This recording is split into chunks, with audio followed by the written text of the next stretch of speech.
رات گہری تھی، ہوا آہستہ آہستہ چل رہی تھی۔ ایک چھوٹے سے گاؤں کے کچے گھر میں ایک ماں نے اپنے اکلوتے بیٹے کو سینے سے لگائے بیٹھی تھی۔ اس کی آنکھیں رو رو کر سوج چکی تھی۔ گاؤں والے جا چکے تھے، سب نے کہہ دیا تھا کہ اب کوئی امید نہیں، مگر اس ماں کے دل میں ابھی بھی ایک چراغ جل رہا تھا، امید کا چراغ۔ اسے کیا خبر تھی کہ آنے والی صبح اس کی زندگی ہمیشہ کے لیے بدل دے گی۔ جاننے کے لیے ویڈیو کو آخر تک لازمی دیکھیے گا۔ بغداد کے قریب ایک چھوٹا سا گاؤں آباد تھا۔ گاؤں کے لوگ سادہ دل اور محنتی تھے۔ زندگی مشکل ضرور تھی، مگر لوگوں کے دلوں میں ایمان کی روشنی موجود تھی۔ اسی گاؤں کے کنارے ایک مٹی کا گھر تھا، جہاں ایک غریب بیوہ عورت اپنے ننھے منھے بیٹے حسن کے ساتھ رہتی تھی۔ اس عورت کا شوہر کئی سال پہلے دنیا سے جا چکا تھا۔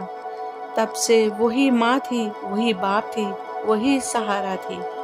وہ صبح سویرے اٹھتی، وضو کرتی، 2 رکعت نفل پڑھتی اور پھر کام کی تلاش میں نکل جاتی۔ کبھی کسی گھر کے جھاڑو دیتی، کبھی برتن مانجتی، کبھی کپڑے دھوتی۔ دن بھر کی محنت کے بعد جو کچھ روپیے ملتے، انہی سے دونوں کا گزارا ہوتا، مگر غربت کے باوجود اس ماں کے چہرے پر ہمیشہ صبر اور اللہ پر یقین نظر آتا تھا۔ حسن ایک نہایت معصوم اور فرمانبردار بچہ تھا۔ وہ اپنی ماں سے بہت محبت کرتا تھا۔ جب ماں تھک کر گھر آتی تو حسن دوڑ کر اس سے لپٹ جاتا اور کہتا، امی آپ تھک گئی ہے نا، میں بڑا ہو کر آپ کو کام نہیں کرنے دوں گا۔ یہ سن کر ماں کی آنکھیں نم ہو جاتی۔ وہ اسے سینے سے لگا کر روتی اور کہتی، میرے بیٹے تو ہی تو میری زندگی ہے۔ رات کو وہ اسے اپنے پاس سلا کر دیر تک اس کے بالوں میں ہاتھ پھیرتی رہتی۔ اسے کیا معلوم تھا کہ قسمت ایک سخت امتحان لے کر آنے والی ہے۔ ایک دوپہر حسن کھیل کر گھر لوٹا تو اس کا چہرہ بجھا ہوا تھا۔ ماں نے فوراً محسوس کیا کہ کچھ ٹھیک نہیں۔ اس نے حسن کے پیشانی پر ہاتھ رکھا، جسم آگ کی طرح جل رہا ہے۔ ماں کا دل دھک سے رہ گیا۔ یا اللہ خیر!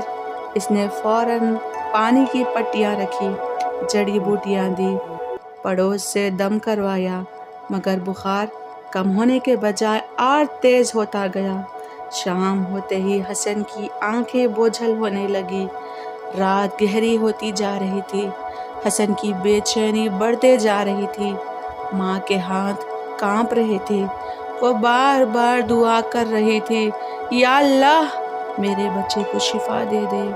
گاؤں کی چند عورتیں بھی آ گئی، سب تسلی دے رہی تھی، مگر ماں کا دل بیٹھا جا رہا تھا۔ آدھی رات کے قریب اچانک حسن کا جسم بالکل بے جان ہو گیا، سانسیں رک گئی۔ ماں نے گھبرا کر اسے ہلایا، حسن بیٹا آنکھیں کھولو، حسن بیٹا آنکھیں کھولو۔ کوئی جواب نہیں۔ گاؤں والے جمع ہو گئے۔ ایک بوڑھے آدمی نے نبض دیکھی، پھر آہ بھری اور آہستہ سے کہا، بہن صبر کرو، اللہ کی امانت تھی۔ یہ سن کر ماں کی دنیا اندھیری ہو گئی۔ سب لوگ چلے گئے، گھر میں خاموشی چھا گئی۔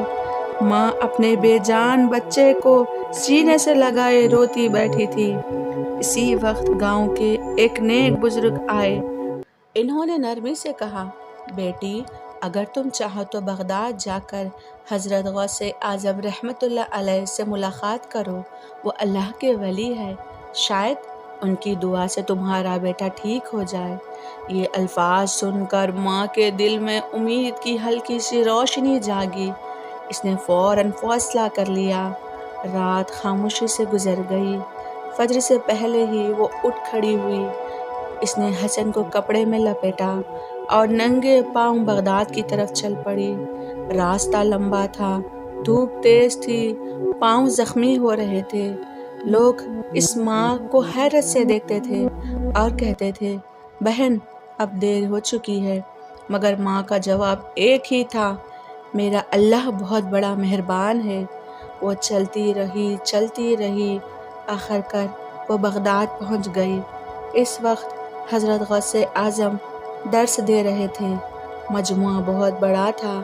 ماں روتے ہوئے لوگوں کے درمیان سے گزری اور بلند آواز میں بولی، یا حضرت غوث اعظم، میرے بچے کو بچا لیجئے، میرے بچے پر رحم کریے۔ پورا مجموعہ خاموش ہو گیا۔ حضرت غوث اعظم نے نہایت شفقت سے بچے کو دیکھا، پھر آسمان کی طرف نگاہ اٹھائی۔ لبوں پر خاموش دعا جاری تھی۔ فضا میں عجیب سکون پھیل گیا۔ پھر آپ نے بچے کے سینے پر ہاتھ رکھا اور فرمایا، اللہ کے حکم سے اٹھ جا۔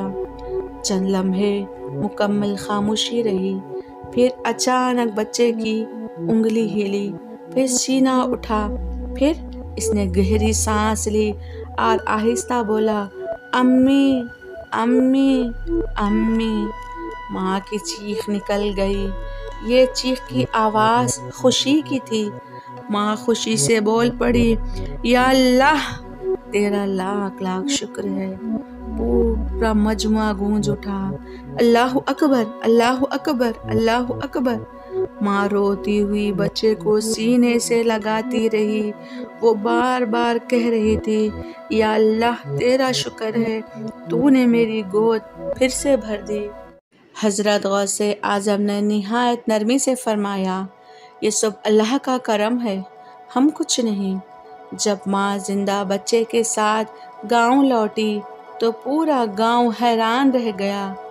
جو کل اسے پرسا دے رہے تھے، آج وہ سبحان اللہ پڑھ رہے تھے۔ اس کہانی سے ہمیں یہ سبق ملتا ہے، اللہ سے کبھی نا امید نہ ہو۔